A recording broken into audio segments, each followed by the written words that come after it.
यसरी अब हारेका यी पार्टीहरू, यसरी हारेका यी पार्टीका सदस्यहरू, त्यसपछि पार्टीका पदाधिकारीहरू अब उनीहरू के गर्छन्? अब पनि उनीहरू चाहिँ पार्टी फेरि एउटा महाधिवेशन गर्ने र त्यो पहिलाकै लिडरलाई चाहिँ, पहिलाकै पार्टीको लिडरलाई, सभापतिलाई, अध्यक्षलाई चाहिँ सभापति बनाएर त्यही अनुसारको दम्भ, त्यसपछि त्यही अनुसारको एउटा प्राइडफुलनेस जुन छ नि, त्यही देखाएर अगाडि बढ्ने हो कि अब उनीहरूले पार्टीमा आफ्नो विधान परिवर्तन गरेर आफूलाई परिवर्तन गरेर अगाडि बढ्छन्?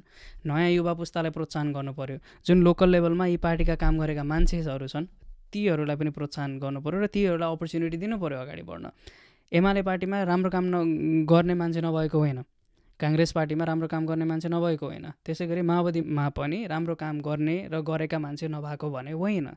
ती व्यक्तिहरू छन्, तर उनीहरूले अपर्च्युनिटी कहिले पनि पाउँदैनन्, किनभने मोस्ट केसेसमा के हुन्छ भन्दाखेरि यी पार्टीमा लागेका व्यक्तिहरू सिद्धान्तका हिसाबले लागेका हुन्। उनीहरूलाई यो सिद्धान्त, जुन यो समाजवाद सिद्धान्त छ, जुन यो माओवाद सिद्धान्त छ, त्यो सिद्धान्त प्यारो लाएर लागेका व्यक्तिहरू हुन्। त्यही भएर उनीहरू समाजको लागि चाहिँ केही काम गर्न चाहन्छन् र उनीहरू गरेका पनि छन्। त्यस्ता व्यक्तिको पछाडि कुनै एउटा कार्यकर्ताहरूको गुट हुँदैन, त्यस्ता व्यक्तिहरूको पछाडि कोही एउटा व्यवसायीको गुट हुँदैन जसले चाहिँ उनीहरूलाई पैसा दियोस् र उनीहरू इलेक्सनमा लड्न सकुन्।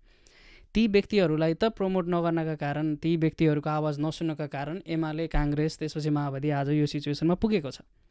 त्यही भएर यदि पार्टी परिवर्तन गर्ने हो तपाईँहरूले, यदि भोलि पर्सि आएर यदि